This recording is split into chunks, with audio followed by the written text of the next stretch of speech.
안녕하세요. 북스타일TV 김강희입니다. 오늘은 북한군에서 4년간 군복무 하다가 DMZ2를 넘어서 대한민국까지 오게 된 저의 탈북 스토리를 얘기하도록 하겠습니다.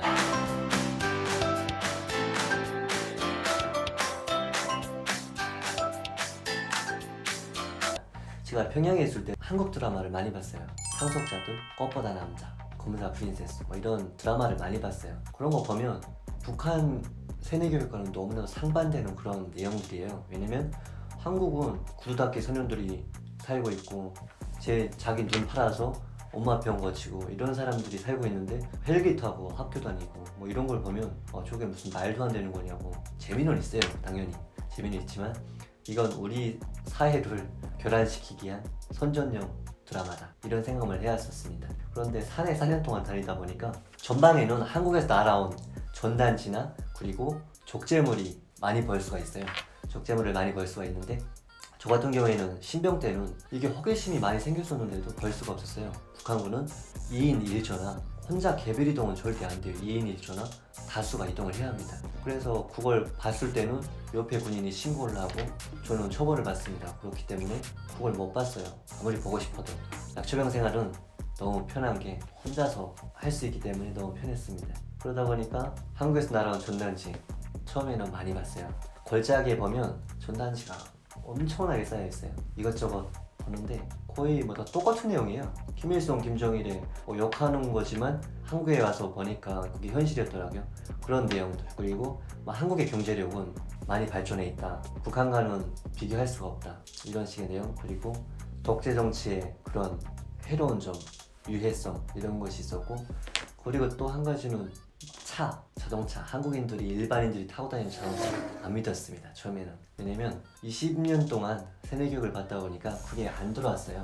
안 들어왔는데 어느 날인가는 한국에서 날아온 족제물을 제가 보게 되었어요. 주위를 살펴보고 그 족제물을 뜯었습니다. 뜯어서 MP3와 초코파이만 꺼냈습니다. 초코파이는 먹고 MP3는 그때부터 듣기 시작했습니다. 노래도 있었고 시사도 있었고, 그 중에서 제일 제 귀에 꽂히고 제 마음을 흔드는 그런 게, 북한에서 살다가 한국으로 간 지 3년 된 탈북 대학생이 지금 고려대학교에서 자기의 꿈을 향해서 열심히 공부하고 있으며, 지금 북한에서 군복무 하면서 그렇게 섞고 있는 북한 장병들 위로의 말, 이런 것이 들어있었어요. 자기의 생활이랑. 그런 걸 딱 들었을 때 나 뭐 하는 거지? 이런 생각이 들었습니다. 왜냐면 저는 지금 약초병 생활을 하면서도 엄청 편하다고 생각하고 있는데 한국에 가 있고 한국에서 대학교까지 다닌대요. 저는 대학교 가려면 2023년에 전역입니다. 제가 2013년에 입대를 했는데 2023년에 대학을 가야 돼요. 추천받아서. 그런데 지금 저랑 나이 또래가 같은 학생인데 군복무제가 4년 차였는데 그때 대학을 다니고 있대요. 근데 질투심보다는 한국은 내가 군복무 안 하고도 저렇게 잘 살 수 있지 않을까? 이런 생각이 들었습니다. 그래서 그 생각을 하면서 한국 쪽을 바라봤습니다. 산도 정말 무성하고 저녁만 되면 불이 환하게 켜져 있고, 이걸 딱 보고 한국에서 날아온 전단지, 족제물, 그리고 MP3에서 들었던 그 학생의 말이 진실일 수 있지 않을까, 이런 생각이 들면서 저는 한국에 대한 동경심이 생기기 시작했습니다.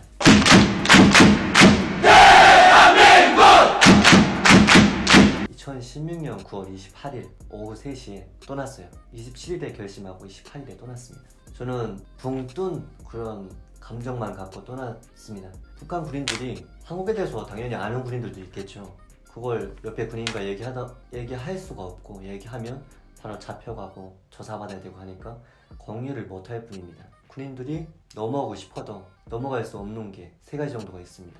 하나는 정시상 학습 시간. 오전 8시 15분부터 정시상 학습을 하는데, 그때 첫 스타트로 이런 걸 얘기합니다. 몇 사단, 몇 연대, 몇 대대에서 자기 군무지를 이탈해서 내려가다가 지뢰를 맞고 다리가 잘려서 군인선으로 나갔다. 이런 식의 사건 통보를 해줍니다. 그게 매일 사건 통보를 해줘요. 그렇기 때문에 지뢰가 많고 철책 있고 고압전류가 오른 철책 있고 한국 가도 무사할지 모른다는 그런 두려움 때문에 못 넘어오는 경향이 있습니다. 그런데 저 같은 경우에는 딱 한 가지 생각밖에 없었어요. 2023년에 전역할 수가 있고 그때부터 제 꿈을 설계할 수가 있는데, 지금 가면 공부도 할 수 있고 지금부터 꿈을 설계할 수 있지 않을까, 이런 좋은 생각만 하게 되었고 두려운 생각은 없어졌어요.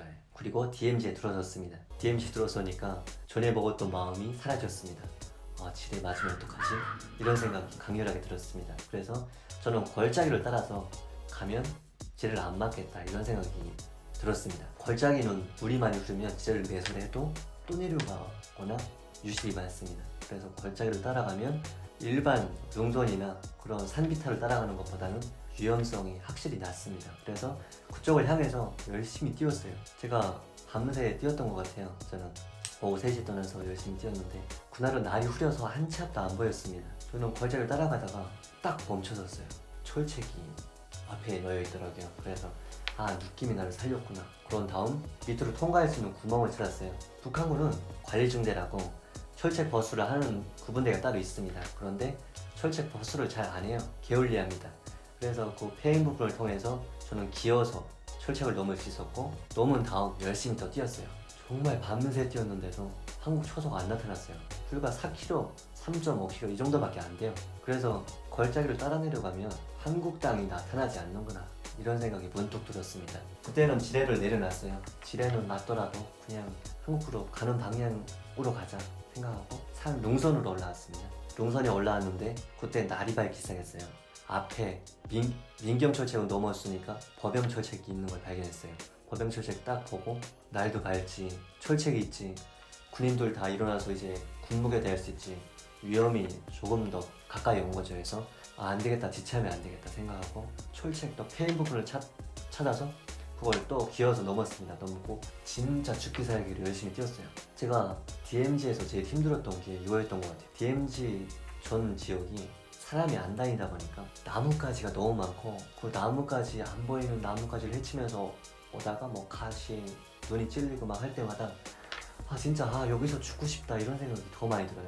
사람이다 보니까 지금 현재 힘드니까 뭐 앞날이 안 보이더라고요. 그래서 죽고 싶다 막 이러면서 왔는데 철책 다 넘어서는 날이 밝고 하니까 그런 짜증남은 없었어요. 열심히 뛰다가 오전 7시쯤 됐을 때 북한강이라고 하는 강 앞에 도착했어요. 북한강 넘으면 남방한계선 그 2km DMZ 비무장지대라고 들었습니다. 그래서 이 강만 넘자, 강만 넘으면 한국 땅이다, 이젠 살았구나 이런 생각으로 그 강을 필사적으로 넘었어요. 여기 허리까지 차는 그 강을 넘었습니다.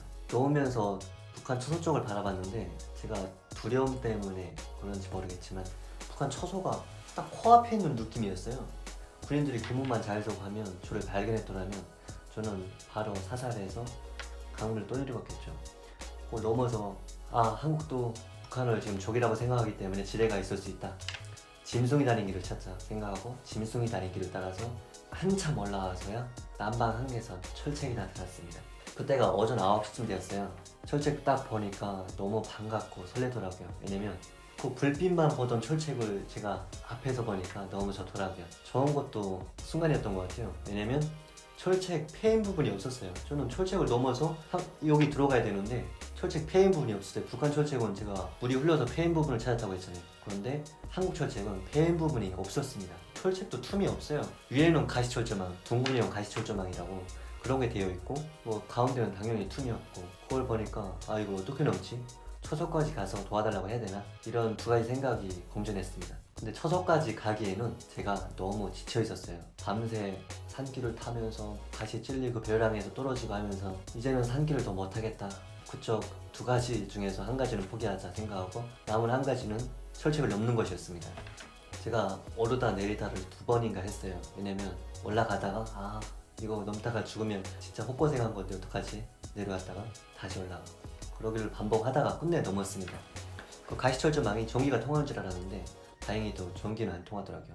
그쪽을 통해서 넘었어요. 여기 오른쪽 얼굴이 그 철책 째져서 피가 흐르고 그건 제대로 못 느꼈어요. 뭔가 흐르는구나 이런 생각이 들었고 넘으면서 찍 하는 소리가 들렸습니다. 뭔가 찢어졌구나. 또 내려서서 보니까 오른쪽 엉덩이가 다 어플이 되어 있더라고, 기억자로. 뭐 쪽팔리든 말든 어차피 뭐 여기 아는 사람도 없는데 이런 생각으로 그 되게 섹시한 상태로 도로 위에 내려섰습니다. 되게 놀라웠던 게 도로였어요. 철책 넘자마자 50m 밑에 도로가 있었어요. 포장도로. 와, 한국은 정말 잘 사는구나 확신했습니다.